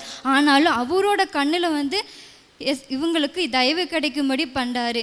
போவாஸ் கூட கேட்குறாரு, யார் இந்த பொண்ணு அப்படிங்கிற கேட்குற மத்தியில் இவங்க வந்து நகோமியோட மருமகள் அப்படின்னு சொல்கிறாங்க. ஆனாலும் இந்த நேரத்தில் நம்ம என்ன பார்க்குறோம் அப்படின்னா ரூத்தோட நல்ல குணம் அப்படிங்கிறத பார்க்குறோம். அவள் வந்து தன்னோட கணவர் இறந்ததுக்கு அப்புறமும் தன்னோட தாயை தேடி போகாமல், தன்னோட தகப்பன் வீட்டையும் தன்னோட ஜென்ம இடத்தையும் வந்து அவங்க நோக்கி போகாமல் தன்னோட மாமியாரை அவங்க கெட்டியாக பிடிச்சிக்கிட்டாங்க.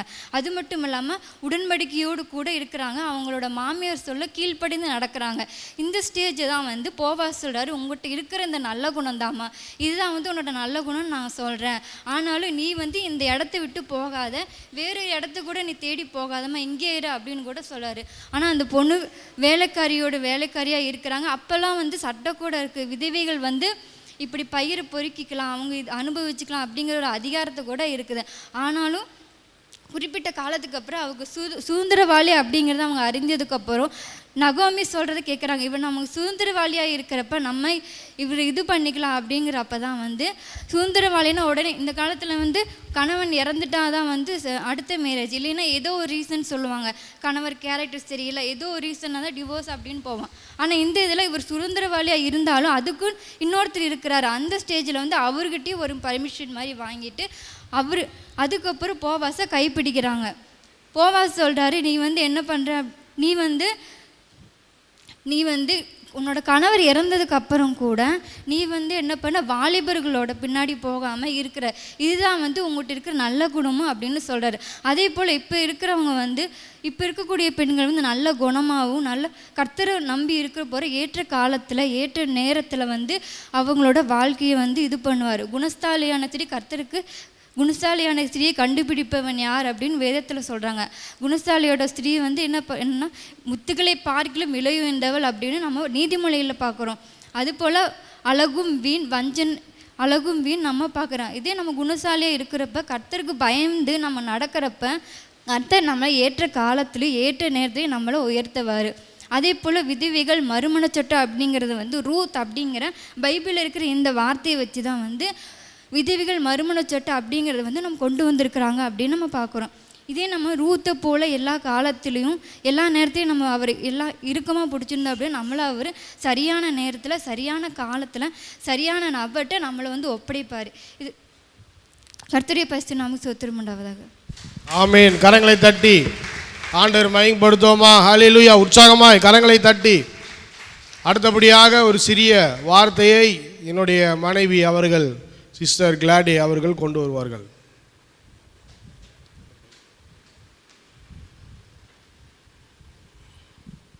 Praise Jesus. Hallelujah. Hallelujah. Sotrum. Can you give big clap to Jesus? எல்லாரும் சேர்ந்து கரங்களை தட்டி ஆண்டவருடைய நாமத்தை மகிமைப்படுத்துவோமா? March 8 yesterday. மார்ச் 8ஆம் தேதி நேற்றுக்கு It's International Women's Day. உலக தேசங்கள் எல்லாவற்றிலும் பெண்கள் தினத்தை கொண்டாடினார்கள். Celebrate women everywhere for their contribution to the world. உலகத்தில் இருக்கிற பெண்கள் எல்லாம் நம்மளுடைய சமுதாயத்துக்கு செய்த அதை நினைத்து எல்லாரும் கொண்டாடினார்கள். As a Christian woman, ஒரு கிறிஸ்தவ பெண்களாய் Women's Day event hold a special place in my heart and life. நம்மளுடைய வாழ்க்கையிலும் நம்மளுடைய சபையிலும் பெண்கள் அவர்கள் செய்கிற பணிகள் மிகவும் பெரிதாக இருக்கிறது. They're just not occasion. அது வந்து வெறும் ஒரு பண்டிகை அல்ல. They can be memorable and profound celebration. நம்முடைய வாழ்க்கையில் அது ரொம்பவும் நமக்கு ஒரு ஆசீர்வாதமான ஒரு நாளாய் அமைகிறது. Of our unique growth and contribution to the modern day church. இன்றைக்கு சபைக்கும் பெண்கள் அவர்கள் செய்கிற காரியங்கள் பார்த்தீங்கன்னா அற்புதமான காரியங்களாக இருக்கிறது. This special day is not just a moment to acknowledge the woman's right. இந்த நாளில் கூட பெண்களுக்கு அவங்களுக்கு இருக்கிற உரிமைகளையும் நாம் வந்து தியானிக்கிறோம். இந்த நாளில் அதை பற்றி பேசுகிறோம். But also an opportunity to inspire and uplift women from all the walks of life. எல்லா நம்மளுடைய வாழ்க்கையிலே பெண்கள் செய்ய முடியாத காரியங்கள் உலகத்தில் ஒன்றும் இல்லை என்பதை உலகத்துக்கு வெளிப்படுத்தக்கூடிய நாளாக இந்த பெண்கள் தினம் அமைகிறது. Let's open our Bible, Proverbs 31, chapter 31, 25-26. நீதிமொழிகள் 31ஆம் அதிகாரம் 25ஆம் வசனம் 26ஆம் வசனம் யாராவது ஒருத்தர் வாசிங்க. நீதிமொழிகள் 31, 25, 26.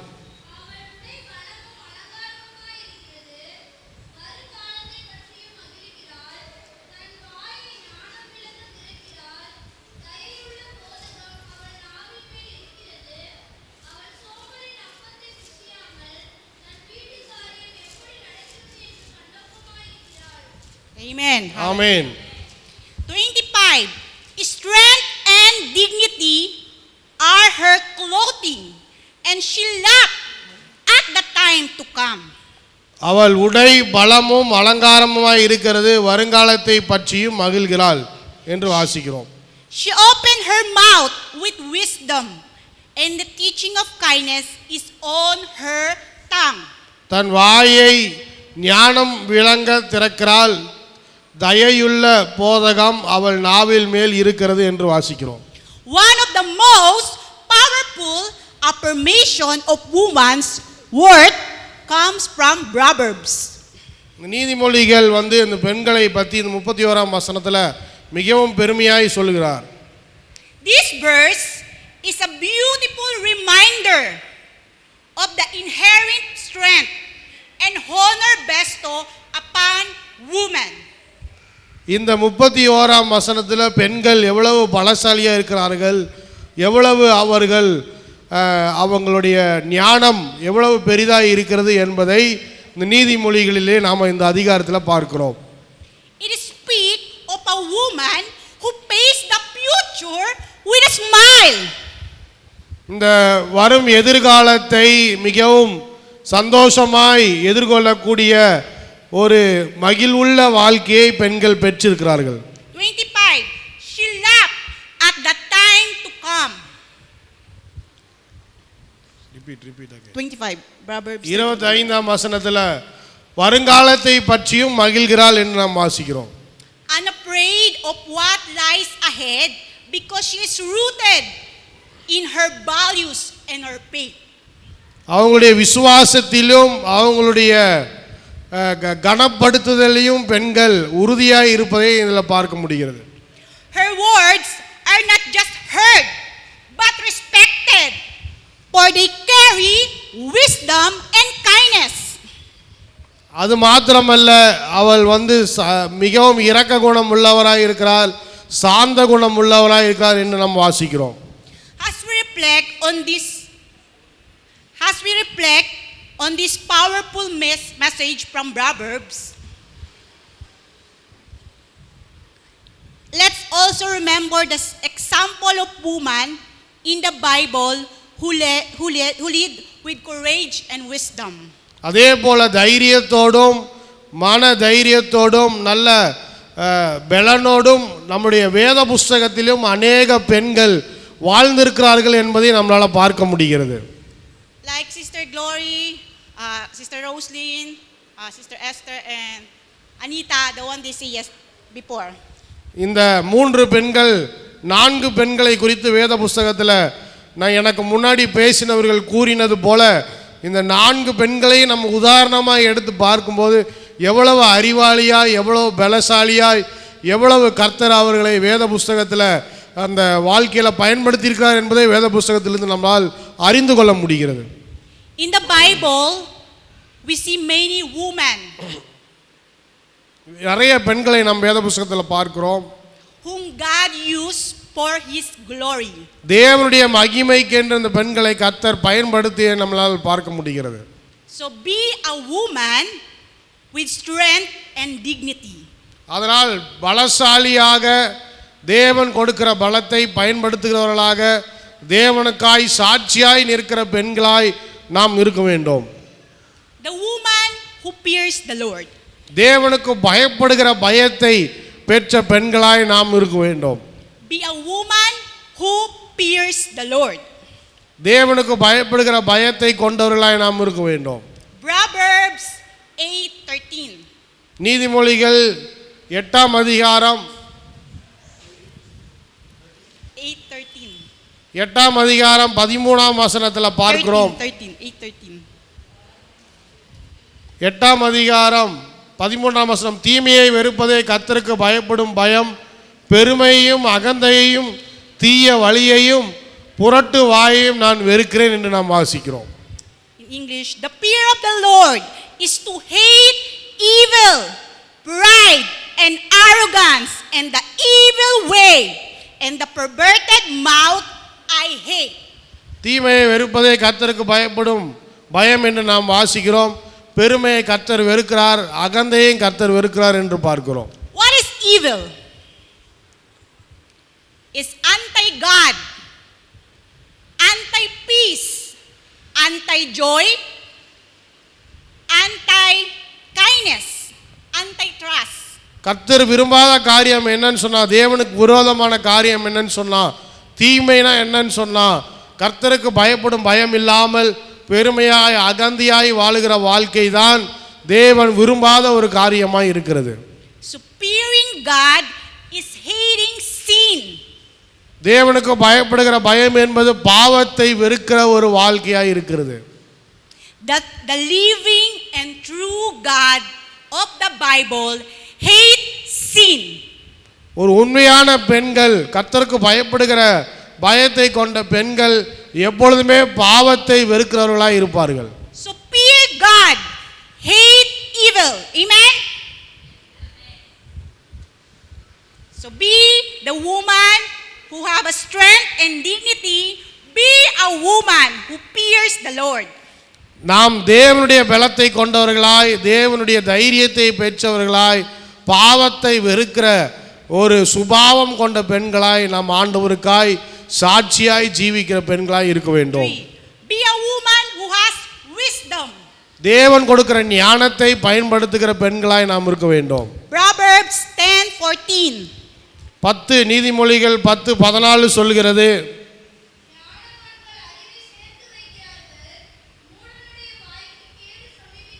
ஞானவான்கள் அறிவை சேர்த்து வைக்கிறார்கள், மூடனுடைய வாய்க்கு கேடு சமீபித்திருக்கிறது என்று நாம் வாசிக்கிறோம். The wise lay up knowledge, but the mouth of a fool brings ruin near.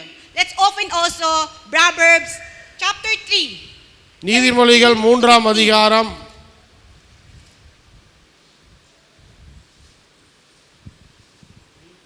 chapter 3:13 to 15. 13 15 வரைக்கும், ஞானத்தை கண்டடைக்கிற மனுஷனும் புத்தியை சம்பாதிக்கிற மனுஷனும் பாக்கியவான்கள். அதன் வர்த்தகம் வெள்ளி வர்த்தகத்திலும் அதன் ஆதாயம் பசும் பொன்னிலும் உத்தமமானது, முத்துகளை பார்க்கிலும் அது விலையேற பெற்றது என்று நாம் வாசிக்கிறோம். Okay, blessed is the one who finds wisdom and the one who gets understanding, for the gain from her is better than gain from silver, and her profit better than gold. வெள்ளியையும் பொன்னையும் சம்பாதிப்பதை பார்க்கிறோம், ஞானத்தை சம்பாதித்துக் கொள்ளுங்கள் என்று சொல்லி இந்த நீதிமொழிகளை நம்ம வாசிக்கிறோம். She is more precious than jewels, and nothing you desire can compare with her. முத்துக்களை பார்க்கிலும் அது விலையேற பெற்றது என்று சொல்லி இதில் குறிப்பிடப்படுகிறார். Wise woman store knowledge. நல்ல பெண்கள், நல்ல தேவனுக்கு பயப்படுகிற பெண்கள் ஞானமுள்ள பெண்கள், அவர்கள் புத்தியை சம்பாதிக்கிற பெண்களாக இருக்கிறார்கள். She who restrains her lips is wise. அதனால் புத்தியை சம்பாதிக்கிறவர்கள், தேவனுடைய ஞானத்தை சம்பாதிக்கிறவர்கள், அவர்கள் பாக்கியவான்கள். Wisdom protect us from hurt. தேவன் நமக்கு கொடுக்கிற அந்த ஞானமானது நம்முடைய வாழ்க்கையில் வருகிற பலவிதமான சதிமோச நாசங்களிலிருந்து நம்மை பாதுகாக்கிறது. And lead us toward peace. நமக்கு சமாதானத்தை அது கொடுக்கிறது. நம்முடைய பிரச்சனைகளில் எல்லாம் இருந்து நம்மை வெளியே கொண்டு வருகிறது. என்னன்னு சொன்னா கர்த்தருடைய ஞானம்.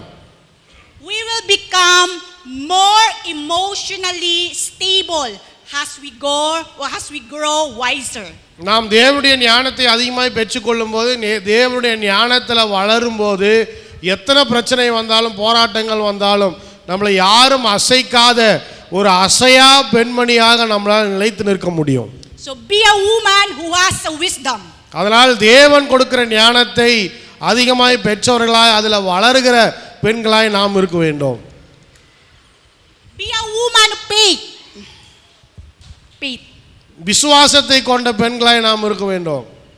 There are many other amazing women recorded in the Bible. இதை போல இன்னும் அதிகமான, இன்னும் ஆண்டவருக்காக பெரிய காரியங்களை செய்த பெண்களையும் நம் வேத புத்தகத்தில் பார்க்க முடியும். Who were blessed by God because of their faith. அவங்க தேவன் மேல வைத்திருக்கிற விசுவாசத்தினால் அநேக ஆசீர்வாதங்களை பெற்றுக்கொண்டார்கள் என்பதை நம்மளால் பார்க்க முடியும். What is faith? What is faith? விசுவாசம் என்றால் என்ன? Faith is not just wishful thinking. விசுவாசம் என்பது நமக்கு என்ன வேணும் அப்படிங்கிறத மட்டும் நம்புறது மட்டும் இல்லை. But it is a deep conviction.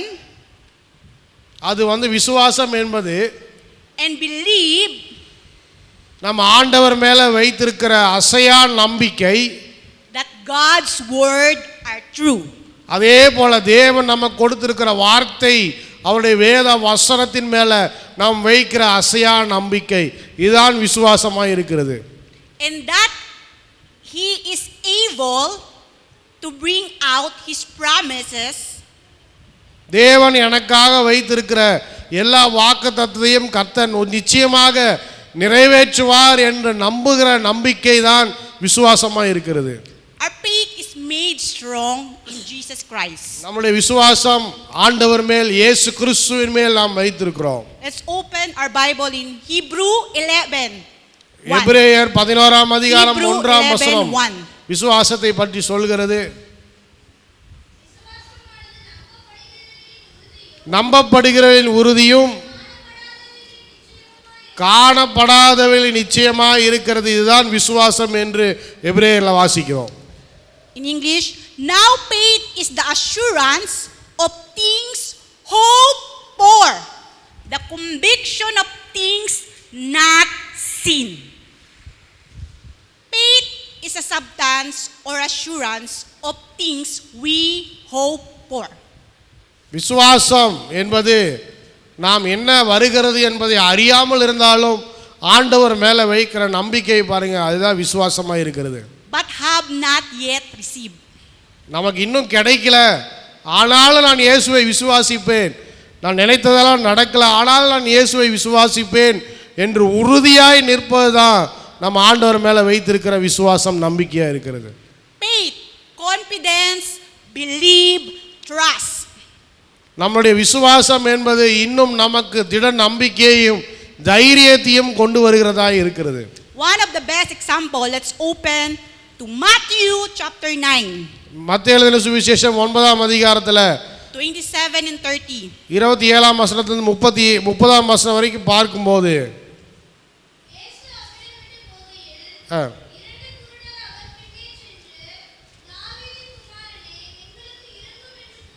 இரண்டு குருடர்கள் தாவீதின் குமாரன் எனக்கு இறங்கும் என்று சொன்னார்கள்.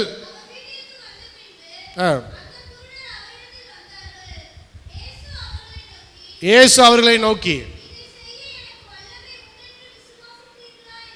இதை செய்ய எனக்கு வல்லமை உண்டு என்று நீங்கள் விசுவாசிக்கிறீர்களா என்று கேட்டார். அதற்கு அவர்கள், நாங்கள் விசுவாசிக்கிறோம் ஆண்டவரே என்று சொன்னார்கள். அப்பொழுது அவருடைய கண்களை அவர் தொட்டு, உங்கள் விசுவாசத்தின்படி உங்களுக்கு ஆக கடவுது என்றார். உடனே அவருடைய கண்கள் திறக்கப்பட்டது. ஆமென். போதும். Okay, the story where two blind men ரெண்டு குருடர்கள் இருந்தார்கள் என்று பார்க்கிறோம். came to Jesus ஆண்டவரிடத்தில் வருகிறார்கள். and asked him to heal them. என்னை சுகமாக்கும் என்று கேட்கிறார்கள். Jesus first asked them, முதலாவது இயேசு அவங்கள பார்த்து கேட்கிறார், do you believe நீங்கள் விசுவாசிக்கிறீர்களா என்று கேட்கிறார். that I am able to do this? நான் இதை செய்ய முடியும் என்ற விசுவாசம் உங்களுக்கு இருக்கிறதா என்று கேட்கிறார். And their reply was, அவங்களுடைய பதில் என்னவா இருந்தது? yes, Lord. ஆமென் என்று சொல்கிறார்கள். Then he touched their eyes, அவருடைய கண்களை தொட்டு saying, ஆண்டவர் சொல்றாரு, according to your faith, உன்னுடைய விசுவாசத்தின்படியே let it be to you. உன்னுடைய விசுவாசத்தின்படியே உனக்கு சுகம் உண்டாவதாக என்று கர்த்தர் சொல்கிறார். And their eyes were open. அவருடைய கண்கள் திறக்கப்பட்டது. Amen. Amen. So many strong women of faith are mentioned in the Bible. எத்தனையோ விசுவாசத்தின் பெண்களை வேத புத்தகத்தில் பார்க்க முடியும். Example also is the Hannah. அன்னாளை போல விசுவாசம் கொண்ட ஒரு பெண்ணை பார்க்க, சாராளை போல விசுவாசம் கொண்ட பெண். And you can learn them by studying their stories. அவங்களுடைய வாழ்க்கையை குறித்து வாசிக்க விசுவாசம் என்னால் என்ன என்பதை நாம் அறிந்து கொள்ள முடியும்.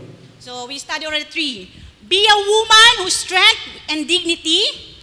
முதலாவது தேவ பலத்தை கொண்டவர்களாய் கன்னிய பெண்களாய் நாம் இருக்க வேண்டும்.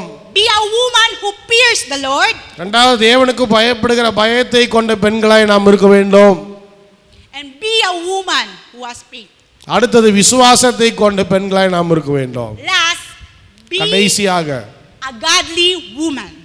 கடைசியாக தேவனுக்கு பயப்படுகிற, தேவனால் பயன்படுத்தக்கூடிய பெண்களாய் நாம் இருக்க வேண்டும். I will only summary. I will give 5 characteristics 5 காரியங்களை சொல்ல விரும்புகிறேன். of being godly woman. தேவன் பயன்படுத்தக்கூடிய பெண்களாய், தேவனுடைய பெண்களாய் எப்படி இருப்பது என்று சொல்லி. 1. முதலாவது Practice self-control. Practice self-control. முதலாவது நம்மளுடைய வாழ்க்கையை நாமளே, அதாவது தேவையில்லாத காரியங்களை விட்டு விலகி இருக்க நாம் கற்றுக்கொள்ள வேண்டும். That is in the book of Titus. தீத்துவின் புஸ்தகத்தில் சொல்லப்பட்டிருக்கிறது. Trustworthy and honest. நாம் எப்பயும் உண்மையை பேசுகிறவர்களால், மற்றவரால் நம்பக்கூடிய ஒரு பெண்களாய் இருக்க வேண்டும். That is in the book of Proverbs. அதே தான் நீதிமொழிகளிலும் சொல்லப்படுகிறது. Led by the word, not the world. Led by the word, not the world. நாம் வேதத்தினால் நடத்தப்படுகிற பெண்களாய் இருக்க வேண்டும், உலகத்தால் நடத்தப்படுகிற பெண்களாய் இருக்கக்கூடாது. That is the book of Luke. லூக்காவின் சுவிசேஷத்தில் அதை வாசிக்கிறோம். Speak with wisdom and kindness. அடுத்தது எப்பொழுதும் நாம் பேசும்போது நாம் எப்படி பேசணும்னா, கொஞ்சம் எல்லாரையும் நேசிக்கிறவர்களா, எல்லாருக்கும் ஆறுதல் சொல்லுகிற ஒரு வார்த்தை உள்ளவர்களாய் நாம் எப்படி பேசுகிறோங்கிறதுல கவனமாக இருந்து பேச வேண்டும். That is in the book of Proverbs. நீதிமொழிகள்லையும் அதை நம்ம வாசிக்கிறோம். Last, submit to your husband. அடுத்தது புருஷர்களுக்கு கீழ்ப்படுகிற பெண்களாய் நீங்கள் இருக்க வேண்டும். That is in book of Ephesians. எபேசியர்ல அதை நம்ம வாசிக்கிறோம். Amen. ஆமென். எத்தனை பேர் இருப்பீங்க? கைகளை உயர்த்தி. Just remember the hallelujah. Be a woman with strength and dignity. Be a woman who has a wisdom. Be a woman of faith and be a godly woman. ஆமென். என்ன சொல்லணும் மறுபடியும் நான் ஒருக்கா சொல்றேன். யாராவது சொல்ல முடியுமா? முதலாவது என்ன சொன்னாங்க? முதலாவது தைரியமுள்ள பெண்களாக இருக்க வேண்டும். அடுத்து இரண்டாவது தேவன் கொடுக்கிற ஞானத்தை பயன்படுத்துகிற பெண்களாக இருக்க வேண்டும். அடுத்தது மூன்றாவது விசுவாசத்தை கொண்ட பெண்களாக இருக்க வேண்டும். அடுத்தது நான்காவது தேவனால் பயன்படுத்தக்கூடிய இருக்கிற எல்லா பெண்களுக்காகவும் விசேஷமாய் கர்த்தரை, ஆண்டவரே, கர்த்தருடைய வேலையை செய்கிற, பணியை செய்கிற, ஊழியத்தை செய்கிற எல்லா பெண்களையும் விசேஷமாய் நீர் ஆசீர்வதிக்கும்படியாய் ஜெபிக்கிறோம். ஆண்டவரே, உமக்கு நன்றி நன்றி நன்றி. ஆண்டவரே, துதிக்கிறோம் ஐயா. பிதாவானவர் தம்முடைய குமாரனை மரியாள் இடத்தில் கொடுத்தார். மரியாள் தானே வைத்து கொள்ளாமல் ஆண்டவரே இயேசுவை மற்ற உலகத்துக்கு அவள் கொடுத்தது போல நாங்களும் இயேசுவை ஆண்டவரே அறிந்து கொண்டு மற்றவர்களுக்கு இரட்சிப்பின் வழியை காட்டுகிற பெண்களாக மாற்றும்படியாய் ஜெபிக்கிறோம். இயேசுவின் மூலம் வேண்டிக் கொள்கிறோம் நல்ல பிதாவே. ஆமென். கரங்களை தட்டி ஆண்டவர் மகிமைப்படுத்துவோமா? அடுத்து என்ன ஒரு ஜெப குறிப்புக்காக ஜெபிக்க போகிறோம். நம்முடைய தேசத்தில் அநேக பெண் குழந்தைகளை விரும்பாத ஜனங்கள் இன்னும் அநேகர் இருக்கிறார்கள். மிகப்பெரிய ஒரு பிரச்சனை என்னன்னு சொன்னால், இன்றைக்கு வரைக்கும் பெண் குழந்தைகளை யாரும் பெற்றெடுக்க ஆசைப்படுவதில்லை. இந்த நிலைமை மாறும்படியாக ஆண்களுக்கு நிகராக நம்முடைய தேசத்தில் பெண்களை கர்த்தர் ஆசீர்வதிக்கும்படியாக, பெண் குழந்தைகளை ஆசீர்வதிக்கும்படியாக, எல்லா விதத்திலும் கர்த்தர் அவர்களை உயர்த்தி வைக்கும்படியாக ஜெபம் பண்ணுங்க. ஏசப்பா மை ஸ்தோத்திரம் ராஜா, மை துதிக்கிறோம். இந்த பரிசுத்த ஓய்வு நாளுக்காக மை ஸ்தோத்திரிக்கிறோம் ஆண்டவரே. இந்த நாளில் கூட கர்த்தாவே உலகம் எங்கிலும் இருக்கிற தகப்பனே, இந்த பெண்கள் தினத்தை கொண்டாடுகிற ஒவ்வொரு இடத்தையும் கர்த்தருடைய கரத்தில் நாங்கள் ஒப்பு கொடுத்து நாங்கள் செபிக்கிற சுவாமி. உலகம் எங்கிலும் இருக்கிற ஒவ்வொரு பெண்களுக்காய் நாங்கள் செபிக்கிற சுவாமி. இந்த நாளில் கூட கர்த்தர் தாமே ஆண்டவரே ஒவ்வொருவரையும் கர்த்தர் உயர்த்தும்படியாய் நாங்கள் செபிக்கிற சுவாமி. ஆண்டவரே எங்களை கர்த்தர் பழுக பெருக செய்யும்படியாய் நாங்கள் செபிக்கிறோம் ஆண்டவரே. அப்பா இந்த நாளில் தகப்பனே ராஜா உலகம் எங்கிலும் ராஜா ஆண்டவரே பெண்கள் பல இடங்களில் தகப்பனே நசுக்கப்படுகிறார்கள் ஆண்டவரே, வெறுக்கப்படுகிறார்கள் தகப்பனே. அவர்கள் பலவிதமான காரியங்களுக்கு தகப்பனே பயன்படுத்துகிற எல்லா சூழ்நிலைகளை கர்த்தர் மாற்றி போடும்படியாய் நாங்கள் செபிக்கிற சுவாமி. ஆண்டவரே பெண்களுக்கு எதிரான எல்லா குற்றங்களை கர்த்தர் தடுத்து நிறுத்தும்படியாய் செபிக்கிற சுவாமி. எல்லா சிறு பெண் பிள்ளைகளையும் கர்த்தர் ஆசீர்வதிக்கும்படியாய் நாங்கள் செபிக்கிறோம். ஒவ்வொரு பெண் பிள்ளைகளை கர்த்தர் பாதுகாக்கும்படியாய் நாங்கள் செபிக்கிற சுவாமி. ஆண்டவரே தகப்பனே உம்மை துதிக்கிற சுவாமி. ஒவ்வொரு பெண்களும் தகப்பனே ஆண்டவரே குடும்பத்திற்கும் சபைக்கும் சமுதாயத்திற்கும் தகப்பனே ஆண்டவரே ஸ்தோத்திரம் உயர்ந்து நிற்கும்படியாய் நாங்கள் செபிக்கிறோம் ஆண்டவரே. எங்கள் தலைகளை கர்த்தர் உயர்த்தும்படியாய் செபிக்கிறோம் ஆண்டவரே. தகப்பனே இந்த நாளில் தகப்பனே பெண் பிள்ளைகள் ஆண்டவரே எந்த இடத்துல எல்லாம் வெறுக்கப்படுகிறார்களோ ஒதுக்கப்படுகிறார்களோ ராஜா, அவர்களை எல்லாம் கர்த்தர் உயர்த்தும்படியாய் நாங்கள் செபிக்கிற சுவாமி. ஆண்டவரே உம்மை துதிக்கிறோம் சுவாமி. ஆண்டவரே அநேக இடத்துல அப்பா ஸ்தோத்திரம் பெண் பிள்ளைகளுக்கு எதிரான பாலியல் குற்றங்களை கர்த்தர் தடுத்து நிறுத்தும்படியாய் செபிக்கிற சுவாமி. அப்பா உம்மை ஸ்தோத்திர ராஜா. ஆண்டவரே உம்மை துதிக்கிறோம். பணத்திற்காக ஆண்டவரே அப்பா தங்களுடைய சுய நலத்திற்காக காரியங்களை தகப்பனே ஆண்டவரே தங்களுடைய சொந்த காரியங்களுக்காய் பலவித ஆண்டவரே காரியங்களுக்காய் பயன்படுத்துகிற பெண்களை கர்த்தர் மீட்டெடுக்கும்படியாய் நாங்கள் செபிக்கிற சுவாமி. அப்பா உம்மை துதிக்கிற சுவாமி. துதிக்கிறப்பா ஆண்டவரே மை துதிக்கிற